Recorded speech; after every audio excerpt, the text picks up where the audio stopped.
Ya, clean governance, governance, ya, baru pembangunan infrastruktur, infrastruktur jalan jembatan, konektivitas. Jadi ada begini, konektivitas antar ini ya. ya.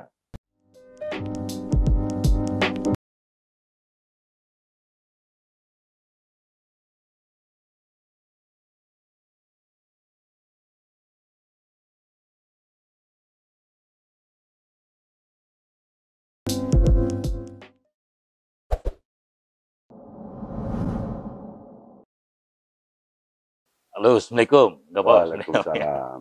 Ya. Gimana Bang kabarnya? Sehat? Sehat ya. Kalau kulihat tadi di foto dengan langsung, kayaknya lebih kayak bule kalau langsung.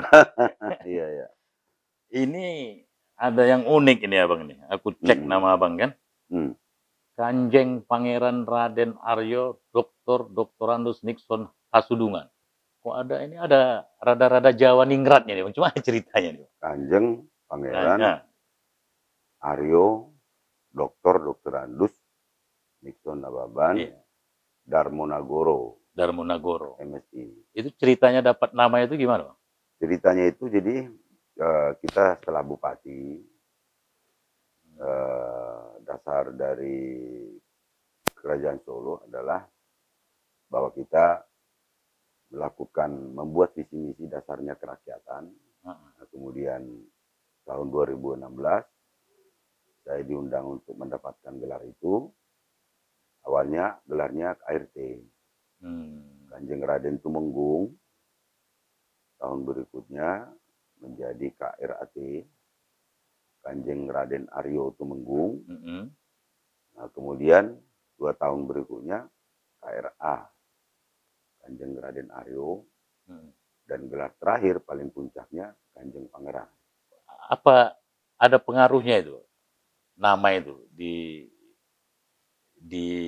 status sosial? Mungkin misalnya kalau sudah pakai kanjeng Abang sudah bisa ke istana atau apa yang diberikan Kerajaan Solo ke Abang, atau latar belakangnya lah, kenapa kok Abang dikasih gelar itu kan susah tuh biasanya latar belakang tadi karena mungkin kita sebagai kepala daerah bekerja untuk rakyat, dan dilihatnya yang kita kerjakan itu semua kita laksanakan. Ada program-program yang berpihak kepada rakyat semua. Nah, kemudian ya dampaknya itu adalah saya kalau di acara-acara puncak, acara-acara kerajaan di sana selalu diundang untuk hadir. Seperti itu ya. Dan sama juga dengan kita katakan orang seberang menjadi orang Batak atau Boru Batak, kan biasa juga dikasih marga seperti itu ya. Jadi ini hanya sebuah mungkin pengakuan dua antara Batak dengan Jawa, bagaimana orang Batak yang selalu memperhatikan masyarakatnya, tidak melihat mayoritas minoritas, tidak melihat agama dalam memimpin. Itu juga yang mungkin kata-kata yang di belakang itu Darmonagoro itu. Teringatnya pernah memang kuliah di Jogja, jadi familiar juga dengan kultur Jawa. Bisa bahasa Jawa nih Pak? Bisa Jawa. Kalau dulu hafal banget bahasa Jawa, sekarang udah mulai lupa toh. Jadi tapi kalau orang ngomong bahasa Jawa masih saya pahami. Jawa halus atau Jawa kasar itu kan? Ada Jawa halus bahasa Jawa ngoko itu Bang ya? Ada bahasa, bukan bahasa kasar ya, bahasa umum kira-kira gitu. Bahasa-bahasa umum, bahasa-bahasa pergaulan. Tapi kalau bahasa-bahasa orang tua di desa-desa ada lagi yang lebih halus. Itu sama dengan bahasa di keraton itu. Jadi dari Siborong-Borong, kampung Abang di Siborong-Borong, ya? Borong-Borong. Langsung tembak kuliah ke Jogja. Iya. Batak tembak langsung lah kira-kira. Setahun masih. Oh, masih di Medan. Di Medan, kuliah di Medan Area, Universitas Medan Area. Di UMA Jalan Panji. Di UMA Jalan Panji. Tahun di sana saya ditawarkan oleh abang saya yang tertua untuk ke Jogja. Karena dengan harapan di Jogja itu karena ikon kota pelajar, kota pendidikan gitu ya. Akhirnya saya mau berangkat ke Jogja. Dan saya di sana menyelesaikan kuliah itu dari 9 Saya datang ke sana 92 selesai 94. Jadi saya transfer kuliah. Jadi biaya di sana itu apakah memang orang tua orang berada atau memang di sana untuk biaya kuliah abang cari sendiri? Justru karena sudah tidak ada uang kuliah sebenarnya toh. Nah, Wah. kebetulan abang tertua ini dapat pekerjaan bagus di Pertamina. Dia anak tertua, saya anak nomor 6. Adik saya sudah masuk kuliah juga. Jadi semua pada kuliah dan membantu orang tua saya barangkali. Abang saya bilang ke mama saya, si Nixon biar saya yang kuliahin. Tapi di Jogja. Nah, gitu. Jadi sebenarnya semua itu bukan karena kita kaya ada uang atau apa. Waktu abang saya sama kakak saya udah kuliah di USU ini. Mama itu sudah berhutang 5%, 10%. Karena yang anak ketiga udah kuliah lagi. Yang keempat kuliah. Jadi pernah sekali 4 kuliah. Ketika itu kan kita SMA, abang saya SMA, saya SMP, adik saya SMP, itu kan bayar sekolah. Kadang kita walaupun anak guru, ya kadang 3-6 bulan kita belum bayar sekolah, padahal udah anak guru. Jadi berladang, beternak, itulah kerjaan kita tiap hari. Berarti memang tidak, keluarga abang ini memang tidak berkecukupan bang ya, tapi motivasi sekolahnya itu besar semuanya. Iya, jadi bapak saya itu kan sarjana dari Universitas Andalas ya. Mama saya juga ngajar sempat di sana, bapak ngajar di sana. Jadi polanya itu adalah bapak itu dari waktu kuliah dia udah bekerja jadi guru, jadi ngajar. Itu kemudian jadi guru SMA, pindahlah ke Siborong-Borong. Jadi bapak itu berangkat ke Padang itu jalan kaki, jual kuda opung saya dicuri. Dari mana jalan kaki bang? Dari Pagaran ke Padang. Sumatera Barat. Iya, biar bisa kuliah. Iya. Nah, gitu. Jadi bapak itu selalu memesankan kepada kami pentingnya sekolah, pentingnya punya ilmu. Jadi walaupun harus berhutang, harus jual tanah, tapi harus anak kuliah semua. Karena pikirannya saya sudah sarjana, minimal anakku ini semua sarjana, kira-kira begitulah. Jadi yang mau diwariskannya itu bukan harta, tapi ilmu, kira-kira sekolah itulah kira-kira. Iya. Jadi pas di Jogja itu saya pernah dapat informasi katanya Bang Nixon itu selain sekolah itu juga untuk cari penghasilan tambahan itu dari ngamen, khusus lagu-lagu Batak. Ini nggak ada pula gitar, jadi pingin mau tes juga ya kan? Kebetulan kita harus ini kan, harus banyak teman ya, banyak sahabat. Kalau misal Westel kita itu kan belum keluar, kadang udah 3 minggu gitu. Ya kita ke Malioboro adalah sahabat-sahabat situ yang dagang kan. Ada orang Batak toh. Saya masih orang Batak ya. Saya masih ada yang sangat dekat sama saya, Marga Simamora. Saya disitulah nongkrong kan. Jadi kalau lagi rame jualan saya bantu-bantuin. Kalau mau udah tutup jualannya saya ikut bantu-bantuin, ngepak-ngepakin gitu. Tapi kalau lagi sepi nggak ada pembeli, ambil gitar aja udah. Ada gitar itu, lihat tamu-tamu yang resehan-resehan itu, kita cari aja keliling. Kalau ada mukanya muka Batak, udah ini kayaknya orang Batak. Pasti cair kan gitu kan. Oh targetnya Batak ya, karena lagunya lagu Batak. Atau Indonesia Timur. Ya. Nah itu dulu paling tertinggi mata uang ketika itu 20.000. Belum 50.000, belum 100.000 itu. Jadi kalau kita dapat 20.000 itu bisa ya 3-4 hari lah bisa selamat makan. Tapi makannya Indomie, bubur kacang hijau, nasi kucing, gitulah. Setelah di Jogja, langsung balik ke Medan atau abang merantau kemana lagi? Ke Jakarta. Jakarta. Oh, di situ kuliah atau kerja? Cari kerja lah kita, tapi nggak ada pekerjaan yang bagus lah. Kerja serabutan. Kalau lagi kita nggak ada duit, pas kita lihat ada di lingkungan kita itu lagi renovasi rumah atau bangun rumah, ya udah kita datangi, ya kita jadi tukang kocok semennya kah? Kenek lah namanya. Kenek lah gitu ya.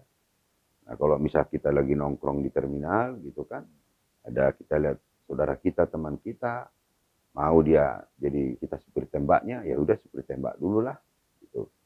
Nah, kadang malam-malam itu nyanyi di siang-siang di pesta-pesta kawin. Oh. Nah, malamnya di tempat hiburan malam seperti itu. Kafe gitu. Nah, jadi kerja formal itu pernah ya, perusahaan sales elektronik itu yang jual door to door. Door to door kita diturunkan misalnya di RT ini itu kan. Yeah. Satu mobil kan gitu kan. Nah, pakai dasi, pakai baju putih sama celana hitam kan. Iya. Kita door to door kan. Bu, gitu, menawarin kulkas. Oh iya, suami belum di rumah Pak, katanya kan. Kita balik lagi. Taruh aja di situ Pak, gitu. Jadi kalau kadang seminggu kita lakukan itu door to door, ya paling laku cuma satu setrika. Setrika itu paling harganya berapa lah kan? Kita dapat 5%. Sebenarnya dihitung 5% itu nomboknya kita. Berarti abang ini mulai dari sekolah dasar sampai dengan perguruan tinggi, sampai dengan kerja 3 tahun setelah tamat itu betul-betul memang menderita lah bang ya. Menderita lah ya. Kok tiba-tiba jadi bupati itu gimana ceritanya bang? Iya kan? Tiba-tiba jadi bupati 2 periode pula gitu loh. Ya itulah mungkin hidup itu ya. Jadi selama saya sekolah itu, selama kecil saya itu memang dikenal dalam keluarga itu saya orangnya penurut gitu. Di kami keluarga. Dan waktu saya kecil juga saya Natalan pertama itu, liturgi pertama itu ya 4 tahun. Itu baju bupati baju saya. Oh, memang ada dari kecil itu sudah ada tanda-tanda itu aja. Itu dari saya setelah pelajari ya. Kemudian bapak saya itu kan buat nama saya Ferdinand awalnya. Tapi karena ada layak saya, mantunya abangnya bapakku, namanya Ferdinand. Karena mau nikah seminggu kemudian setelah saya lahir. Dicoretlah namaku ini. Tidak Ferdinand, dibuatlah nama jadi Nixon. Kenapa dicoret? Karena abangnya bapakku, putrinya menikah sama laki-laki yang namanya Ferdinand. Oh, berarti kita nggak boleh pakai nama? Boleh aja, cuman bapak nggak mau mungkin Ferdinand kalau dipanggil. Yang ini jadi dua-duanya datang gitu. Coretlah itu kan. Kalau dua-duanya kemarin dipakai, ada duanya bupati ya, itu juga untung saya. Gantilah jadi Nixon, pakai X. Nah, dicoret lagi jadi KS, Nixon, nggak pakai X lagi. Setelah saya dewasa, saya tanya, banyak coretan ini, jadi ceritain bapak lah. Kenapa saya coret Ferdinand, waktu itu nama presiden Filipina kan? Ferdinand Marcos. Nah, karena ada putrinya abangku menikah sama Ferdinand, jadi ku coretlah namamu, katanya kan? Bikinlah Nixon. Terus kenapa Nixonnya dicoret lagi nih, KS-nya, X-nya dicoret. Ya siapa tahu kamu nanti pemimpin biar tidak terguling, katanya kan. Karena Presiden Amerika Richard Nixon kan terguling. Nixon terguling, Ferdinand pun terguling ya. Watergate oh. Nah itu, jadi dari situ memang sudah ada kelihatan barangkali penglihatan bapak saya ini mau jadi apa kan kira-kira begitu. Nah kemudian juga setelah bekerja di Jakarta, masuk dunia pers, dunia wartawan, bisa banyak bergaul. Oh, bang pernah juga di pers? Pernah. Berapa lama itu bang? Aktifnya itu ada di media Indonesia itu aktif saya itu sekitar tahun 97 sampai 99 akhir berarti hampir 2 tahun ya. Iya. Nah kemudian setelahnya itu saya memegang media lokal sama media saya sendiri sambil berbisnis. Nah, jadi di situ saya banyak mengenal orang pintar, kan, tentara yang pangkat-pangkat, polisi yang berpangkat, pengusaha. Itulah yang memotivasi. Itulah yang memotivasi saya. Teringatnya, jadi abang percaya diri maju menjadi Bupati Tapanuli Utara dengan background latar belakang yang abang sebut itu, apakah memang pada saat itu memang sudah mapan, sudah bisa ini, atau ada aspek lain itu, sehingga abang percaya diri kan dari masyarakat biasa, anak guru, sekolahnya juga ditopang dengan usaha sendiri, kalau bisa dikatakan begitu, mulai dari ngamen di Jakarta di kafe, terus kemudian jadi media, bahkan pernah juga jadi kenek angkot kan. Nah, terus kemudian abang jadi ada keinginan atau percaya diri jadi bupati itu, atau sudah mapan dulu itu? Setelah memulai bisnis, ya bisnis kita mulai jalan, kita udah mulai berhasil ya. Kemudian masuk organisasi, dan suatu ketika ibu saya, mama saya itu sama bapak saya ibu saya waktu itu bapak udah meninggal, ibu saya ke Jakarta mau tahun baruan gitu kan. Kami dikumpulkan semua anak-anaknya, dan kemudian mama meminta agar kami ada yang pulang kampung. Nah, mama itu kan guru ya, guru yang sudah lama. Jadi, selama ini rupanya nggak ada yang di kampung? Enggak. Semuanya di, oke. Ada yang pulang. Tapi ibu tetap di kampung. Iya. Sendiri berarti? Sendiri. Jadi akhirnya pada intinya semua memutuskan saya yang pulang. Nah, kemudian kita minta persetujuan ketua umum, ya dikirimkan rekomendasi. Ketua umum ini maksudnya? Ibu Mega. Oh, iya. Ibu Megawati memberikan persetujuan, kita didukung, majulah kita 2013. Nah, jadi semua ini kan ya permohonan ibu saya ini sebenarnya hal-hal yang sangat sulit yang terjadi di Tapanuli Utara. Jadi menurutnya itu kalau zaman mereka kepala sekolah itu sampai pensiun, nggak pernah diganti-ganti, kira-kira begitu. Tidak ada memisahkan keluarga. Jadi kalau ada misalnya kan indikasi ini tidak memilih saya, contoh, itu bisa dibuang sampai kemana-mana itu. Keluarga jadi pisah.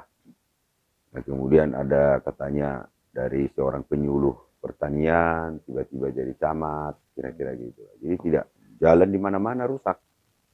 Itu listrik juga nggak beres gitu. Nah, kalian kan sudah berhasil semua. Ya, kalian bangunlah kampung halaman kita. Itu dasar itulah. Ya udah saya maju. Dan 2 putaran lah ketika itu ya. 2013 maju. Oh, waktu itu masih 2 putaran ya. Gitu. Jadi yang visi misi yang kita sampaikan ke masyarakat itu adalah ya tidak jauh dari apa yang saya alami ketika saya tinggal di Seborong-Borong. Kalau berobat kita hanya suster atau mantri yang ada, nggak ada dokter, ya kan? Nggak ada puskesmas, lagi rumah sakit kan, jalan di mana-mana rusak, air yang tidak dapat air bersih, sekolah harus bayar, ya, petani tidak dapat alsintan, tidak ada pupuk, harga-harga tidak ada jaminan. Kemudian para ASN juga ada yang indikasi-indikasi ya kalau nggak kasih duit ya nggak dapat jabatan kayak gitu.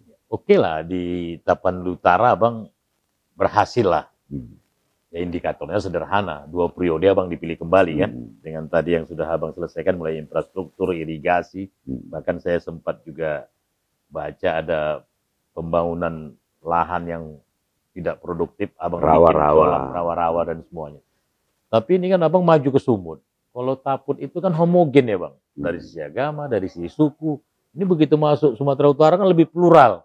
Ada dari suku, dari agama, dan ularnya juga besar-besar sini bang. Kalau sana kan kecil-kecil. Iya kan? Betul. Abang sudah melihat nggak konsekuensi itu, abang, pertarungan ke depan ini? Nantilah kita bicara visi misinya dulu. Ya. Bagaimana Abang meyakinkan masyarakat Sumatera Utara yang terkadang bukan semata-mata persoalan program atau janji, tapi banyak aspek yang dilihat mereka. Kadang-kadang beda suku, beda agama. Abang masih yakin bahwasanya Sumatera Utara ini bisa Abang rubah citranya, mindsetnya. Ini jangan pilih karena berdasarkan ABCD, tapi berdasarkan kinerja, berdasarkan gimana Abang melihatnya itu? Saya pikir warga Sumut ini sebenarnya kita-kita aja yang bilang itu begitu. Kalau adanya orang bagus, orang hebat, yang punya konsep, punya gagasan, dan dia asli daerah itu, kadang kan tidak perlu lagi kita melihat itu dia dari suku, marga, atau agama apa. Kenapa? Kalau kita lihat tingkat partisipasi pemilih di Sumut ini cenderung selalu rendah. Kalau kita lihat kemarin di Medan itu kan kalau nggak salah 25% pemilih. Dan itu paling tertinggi kan 40-30. Pilgub 40 nggak salah. Itu berarti satu indikasi juga bahwa masyarakat ini di Sumut ini susah percaya sama orang. Nah, jadi saya pikir bukan masalah agama ini. Bukan masalah suku. Ini masalahnya si calon-calon ini tidak bisa meyakinkan masyarakat. Tidak mampu meyakinkan masyarakat. Itu yang pertama. Nah, yang kedua juga, Tapanuli Utara itu tidak jauh beda dengan Sumatera Utara. Hanya perbedaannya kalau Sumatera Utara dia punya laut. Ya, jadi persoalan di Taput juga sama dengan persoalan di Sumatera Utara. Hanya menambahkan kita masalah-masalah kelautan. Nah, jadi terkait pluralisme, kita di Tapanuli Utara itu betul-betul kita jaga. Ya, saya belum ada merencanakan jadi gubernur, contoh dari dulu.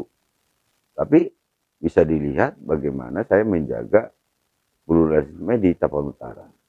Saya selalu menyampaikan bahwa Taput itu harus menjadi miniatur Pancasila. Kalau orang mau belajar Pancasila, biarlah datang ke Tapanuli Utara. Ya, sebagai kepala daerah yang namanya Kristen, ini kan ada Katolik, ada Protestan. Ini ada yang gereja besar, ada gereja kecil. Buat saya bukan melihat besar kecil mereka itu.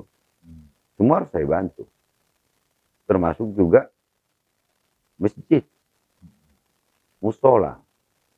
Itu selalu kita bantu semua selama kepemimpinan. Acara-acara keagamaan, saya selalu datang. Bahkan vihara, yang hanya 5 kakak, itu borong-borong. Vihara saya bangun. Itu yang perlu juga sampai kepada kita semua masyarakat Sumatera Utara bahwa kita ini dilahirkan Tuhan berbeda-beda. Kita ini dilahirkan semua oleh Tuhan dengan perbedaan-perbedaan. Bahkan kakak beradik saja banyak yang berbeda. Betul. Sudah satu bapak, satu ibu. Apalagi sudah kepulauan, bicara kepulauan. Berarti ada perbedaan bahasa, ada perbedaan agama. Kita udah sepakati Indonesia, NKRI, kita berbeda tapi tetap satu. Nah, kalau merujuk kepada Pancasila itu, ya kita ini kesatuan Republik Indonesia ini harga mati buat kita. Nah, kalau mau maju daerah kita ini harus kita cari pemimpin-pemimpin administratif, pemimpin-pemimpin pemerintahan yang mampu mengendalikan pemerintahan ini karena lebih baik, melayani masyarakat, dan menjaga perdamaian dan kedamaian. Dan tentu tadi sila kelima itu keadilan sosial bagi seluruh rakyat. Oke lah, itu konsep Abang untuk Sumatera Utara kan, dan sudah Abang buat dalam bentuk miniaturnya itu contoh-contohnya di Tapanuli Utara. Ini kalau saya lihat survei hari ini sampai 2 hari ini nih Bang, saya lihat ini. Abang ini kalau dari sisi kinerja sosialisasi sudah cukup dikenal ini. Dalam lembaga survei Timur Barat Abang muncul peringkat 1 dari sisi elektabilitas. Nah, pertanyaannya kan Bang kadang-kadang sering ini, Bang kampanye sana sini. Ini targetnya Sumut 1 atau Sumut 2? Sumut 1. Kan gitu ini. Ngapain Sumut kita? 1 atau Sumut 2 ini sekarang? Nah. Ngapain kita ke Sumut 2? Sumut 1. Sumut 1 ya? Oke. Kan kalau kita mau membuat kebijakan itu, kan gini ya, Tapanuli Utara itu kan lama saya membangun. Apa sih yang jadi masalah itu saya petakan. Masalah-masalah itu saya kerjakan. Dan bukti yang paling akurat data Biro Pusat Statistik 2023. Kemiskinan menurun, pengangguran menurun, padahal penduduk tambah. Income per kapita masyarakat naik, kesenjangan sosial menipis.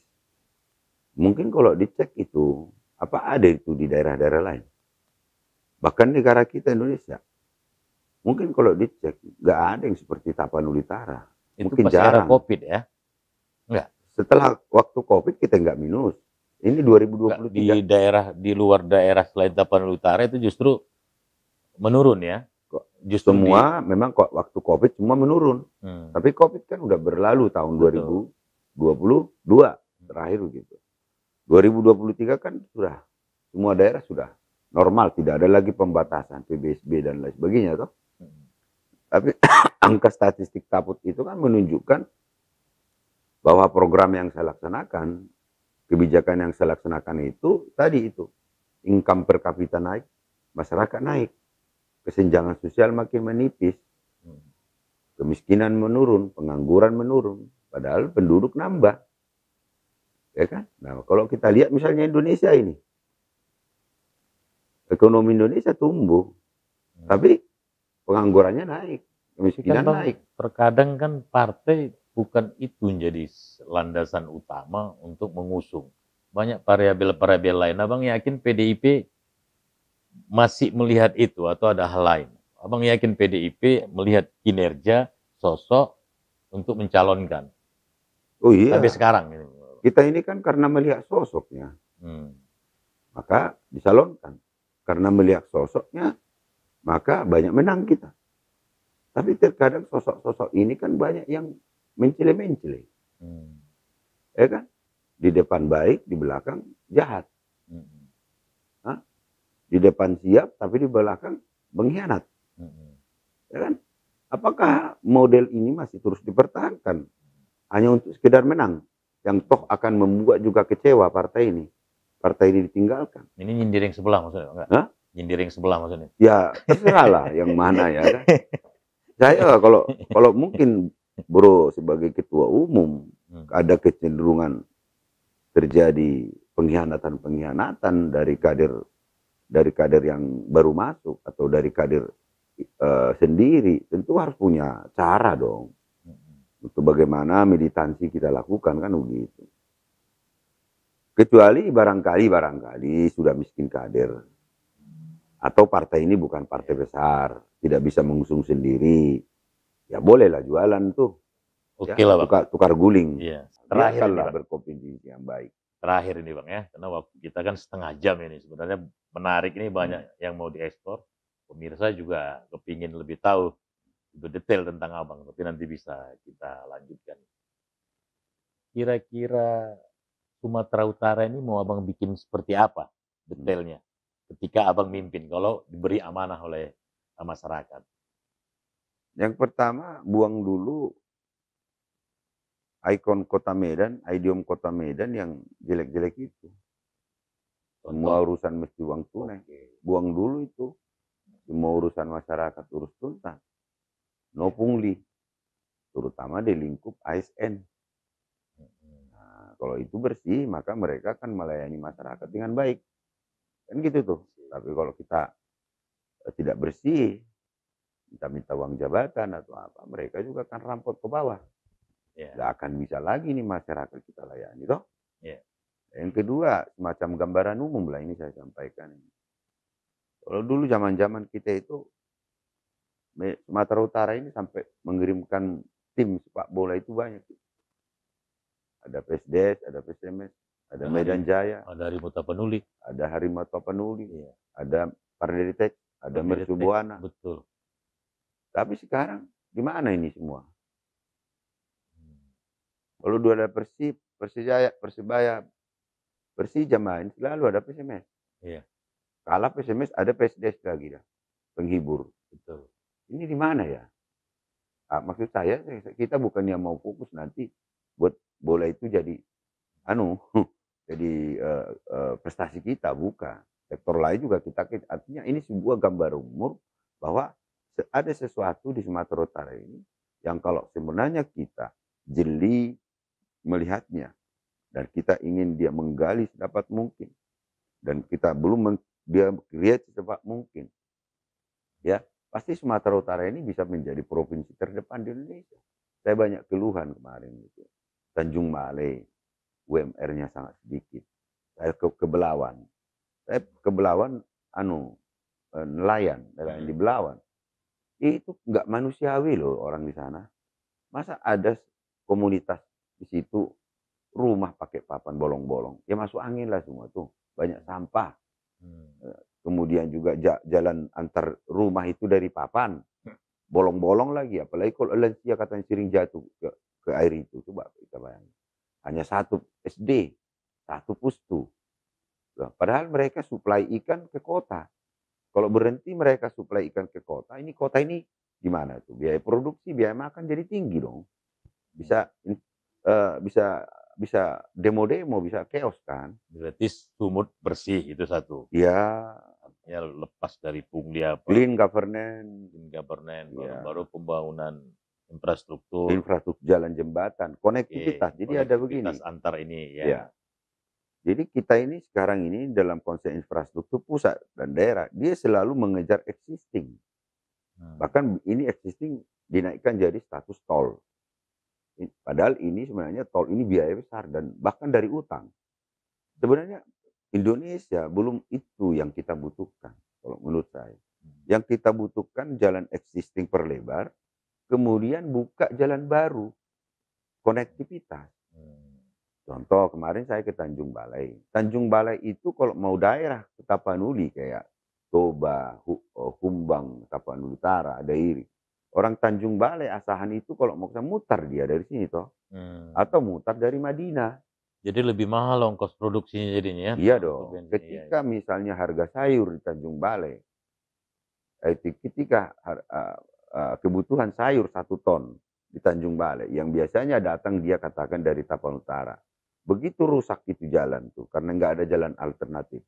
Ini kan putus, inflasi. Jadi kenapa selalu terjadi kenaikan harga tidak stabil? Sekali lagi, ada satu karena permainan mafia. Tapi ada juga yang kita kadang ini tidak sadari. Infrastruktur jalan jembatan yang tidak terkonek. Jadi kalau saya di Tapanuli Utara, yang namanya desa saya konekkan itu. Saya bangun jalan baru. Kecamatan ke kecamatan, saya buka jalan baru. Gitu loh. Jadi memotong jalur, mempercepat jalur, dan kalau rusak jalur lama, ada jalur baru. Iya. Nah, oke Bang. Ini kalau kita diskusikan terus bisa panjang waktu, kita terbatas. Pesan Abang ke pemilih dalam rangka 2024. Ya, kita kasih Abang. Ya, yang pertama, tolong saudara-saudara semua mohon doa restunya, dukungannya, agar kita bisa menjadi calon gubernur Sumatera Utara. Dan ketika kita nanti sudah menjadi calon gubernur Sumatera Utara, mohon dukungan dan doanya. Sekali lagi, saya niat baik, niat serius untuk membangun Sumatera Utara. Saya asli anak Sumatera Utara, anak buruh, anak petani, berangkat dari kampung ke perantauan. Anak desa membangun kota. Ya, percayalah, apapun yang ada di Sumatera Utara ini bisa kita angkat dan kita bisa hasilkan untuk kita bersama, bukan untuk kelompok orang, bukan untuk pribadi orang. Ya, hindari money politik, karena money politik itu berarti kita sudah menjual harga diri kita. Kalau kita sudah menjual harga diri kita, maka kita tidak bisa menuntut apapun kepada pemimpin kita. Hindari sekali lagi. Masa depanmu 5 tahun. Jangan jual karena 100.000, 200.000, 300.000, bahkan 1 juta, bahkan 5 juta. Jangan jual masa depanmu. Ya, karena Tuhan akan marah kepada kita. Terima kasih. Wabillahi taufiq wal hidayah. Assalamualaikum warahmatullahi wabarakatuh. Shalom, salam sejahtera untuk kita. Merdeka. Terima kasih.